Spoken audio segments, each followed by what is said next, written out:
الحمدللہ وکفی الصلاة والسلام علی سید الرسول وخاتم الانبیاء وعلی آلہ واصحابہ الاتقیاء والاصفیاء اما بعد۔ چوتھے پارے میں تقریباً 14 اہم مضامین بیان کیے گئے ہیں۔ پہلا مضمون یہ ہے کہ نیکی کی اصل روح اللہ تعالیٰ کی محبت اور اس کی رضا کے لیے ہر محبوب چیز کو قربان کرنا ہے۔ سب سے پہلی عبادت گاہ اور مرکز ہدایت مکہ ہے۔ ہر صاحب استطاعت پر اس کی زیارت فرض ہے، گویا کہ حج کی فرضیت کو بیان فرمایا گیا۔ دوسرا مضمون آیت نمبر 102، 103 اور 104 میں بیان ہوا کہ اے ایمان والو، اللہ سے ڈرو جیسا کہ ڈرنے کا حق ہے، اور اللہ تعالیٰ کے دین کو مضبوطی کے ساتھ پکڑو اور تفرقہ میں نہ پڑو۔ اللہ تعالیٰ نے نعمت ایمان ہی کی وجہ سے تمہاری نفرتوں کو، قدورتوں کو محبت اور عقیدت میں تبدیل فرمایا اور تمہیں بھائی بھائی بنایا، اور نیکی کرنے والی ایک جماعت، نیکی کی طرف بلانے والی، برائیوں سے روکنے والی ایک جماعت تم میں ہونی چاہیے، اور ان کے بارے میں بیان فرمایا کہ ایسے لوگ اور ایسی جماعت کامیاب لوگوں کی جماعت ہے، اور یہ کامیاب ترین لوگ ہیں۔ تیسرا مضمون آیت نمبر 110، 112 اور 13 میں بیان ہوا کہ تم بہترین امت ہو، کیونکہ تمہیں نیکی کرنے کا حکم دینے اور برائی سے روکنے کے لیے پیدا کیا گیا ہے۔ اور یہود اس لیے ذلیل و رسوا ہوئے کیونکہ وہ انبیاء کو قتل کرتے تھے، اور انہوں نے سرکشی اختیار کی تھی، اور پھر اہل کتاب میں بھی اچھے لوگوں کا استثناء فرمایا، اور کافروں کے ساتھ دوستی سے منع فرمایا کہ ان کے ساتھ دوستی کرنے کا نقصان یہ ہے کہ یہ بظاہر تو دوست بنتے ہیں، لیکن ان کے دلوں میں بغض ہے، حسد ہے، اور یہ اس دوستی کی وجہ سے جو بظاہر دوستی ہوتی ہے اس کی وجہ سے فائدہ اٹھاتے ہیں، دین کے حوالے سے تمہیں نقصان پہنچاتے ہیں، اس لیے ان کافروں کے ساتھ دوستی نہ لگاؤ۔ چوتھا مضمون بیان ہوا جنگ بدر کے موقع پر کہ اگر تم نے صبر کیا اور خوف خدا کے ساتھ کام کیا تو اللہ تعالیٰ کی طرف سے فتح اور نصرت کی تمہارے لیے خوشخبری ہے۔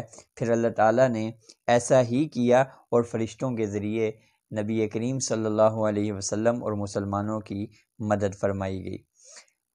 پھر آیت نمبر 133 اور 134، 139 میں پانچواں مضمون بیان کیا گیا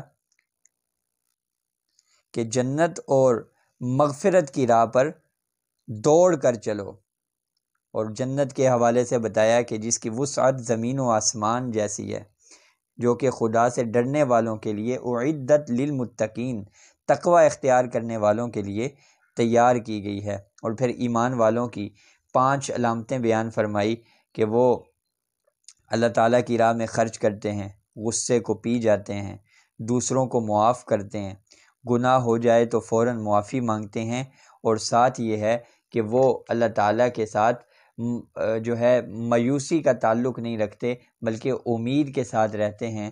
اور ساتھ ہی بیان فرمایا کہ ایمان کی پختگی اگر ہو تو انسان کبھی بھی مومن وہ ڈھیلا نہیں پڑتا، مغلوب نہیں ہوتا، جب بھی مغلوب ہوگا تو ایمان کی کمی کی وجہ سے ہوگا۔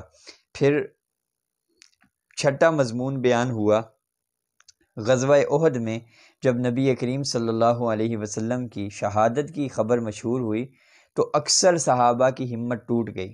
اس موقع پر تنبیہ کی گئی کہ محمد صلی اللہ علیہ وسلم تو اللہ کے ایک رسول ہیں، اور ان سے پہلے بھی رسول گزرے ہیں، اگر آپ صلی اللہ علیہ وسلم فوت ہو جائیں یا شہید ہو جائیں تو کیا تم اپنا دین چھوڑ دو گے؟ موت کا وقت تو ہر ایک کے لیے مقرر ہے، اس لیے تم بیٹھ نہ جاؤ، ہمت توڑو نہیں۔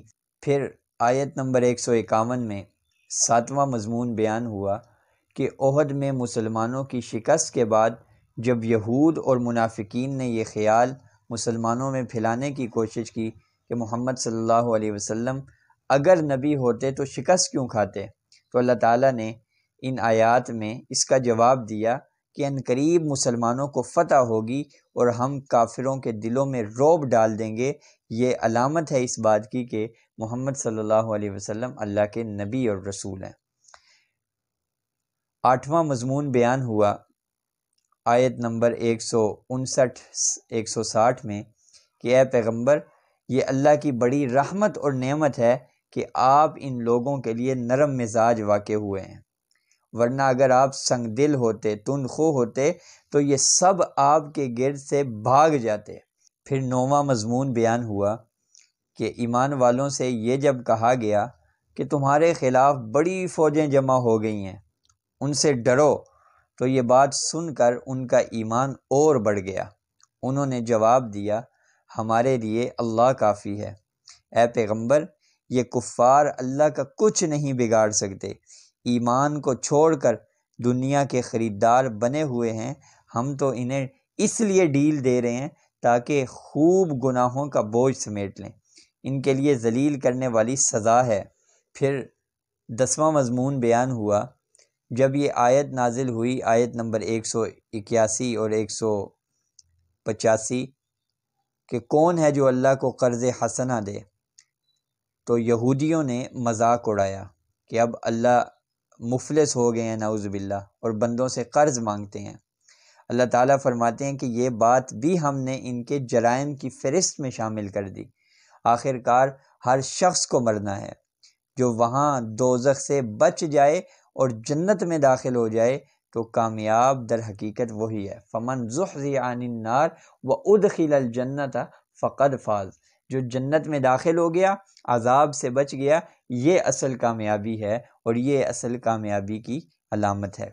پھر 11واں مضمون بیان ہوا کہ زمین و آسمان اور دن رات میں لوگوں کے لیے بے شمار، یہ جو رات اور دن کا تبدیل ہونا، یہ زمین و آسمان کی تخلیق، یہ سب کے سب اور یہ علامتیں ہیں لوگوں کے لیے اللہ تعالیٰ کی قدرت کی۔ اٹھتے بیٹھتے لیٹتے ہر حال میں اللہ تعالیٰ کو ماننے والے وہ ان علامات میں غور کر کے بے اختیار بول اٹھتے ہیں کہ اے اللہ، یہ سب کچھ تو نے بیکار نہیں بنایا۔ اور پھر دعا، ہمیں جہنم سے بچا لے، اے پروردگار قیامت کے دن ہمیں رسوا نہ کرنا۔ تو یہ دعائیں ہیں کچھ وہ بیان فرمائی گئی۔ اس طرح سورہ آل عمران کا اختتام ہوا اور آگے سورۃ النساء کا آغاز ہوا۔ سورۃ النساء میں 3 قسم کے مضامین ہیں۔ نمبر 1، آپس کے معاملات، جیسے یتیموں کے حوالے سے، میاں بیوی کے حوالے سے، میراث، سیاست وغیرہ کے احکام۔ دوسرا، دیانات، جیسے توبہ ہے، نماز ہے، ناپاکی اور پاکی کے مسائل ہیں، یتیم کے حوالے سے، اور ہجرت کے احکام وہ بیان فرمائے گئے۔ اور تیسرا مضمون جو سورہ نساء کا اہم ترین ٹاپک ہے وہ ہے دشمنوں کے ساتھ معاملات، جیسے جہاد کے احکام ہیں اور اہل کتاب کے احوال ہیں، مشرکین کے عقائد کا ابطال ہے، یہ چیزیں بیان فرمائی گئی۔ تو سورہ نساء میں جو چوتھے پارے کے اعتبار سے 12واں مضمون ہے وہ یہ ہے کہ اے لوگو، اللہ سے ڈرو جس نے تمہیں ایک جان سے پیدا کیا، یعنی فرد واحد سے۔ یتیم کے سرپرست بن کر ان کا مال ناجائز طریقے سے نہ کھاؤ۔ جو لوگ یتیم کا مال کھاتے ہیں وہ اپنے پیٹ میں آگ بڑھ رہے ہیں، اور یہ بہت بڑا کبیرہ گناہ ہے۔ عورتوں کی مہر خوش دلی سے ادا کرو۔ 13واں مضمون چوتھے پارے کا جو بڑا اہم مضمون ہے وہ ہے میراث، کہ یہ صرف مردوں کا ہی حق نہیں بلکہ اس میں عورتوں کا بھی حصہ ہے، لیکن مرد کا حصہ عورت سے دگنا ہے۔ اور یہ حصے جو مقرر فرمائے گئے آیت میراث کے اندر جو بیان فرمائے گئے، آیت نمبر سورہ نساء کی آیت نمبر 7 ہے، تو یہ حصے اللہ کے مقرر کردہ ہیں، اور وہ ساری مصلحتوں کو جاننے والا ہے، اور کس کو زیادہ نفع پہنچانا ہے، کس کو کم، کون کس حصے کا مستحق ہے، یہ اللہ زیادہ جانتا ہے۔ اس لیے اس کی مقرر کردہ حدود سے تجاوز نہ کرو۔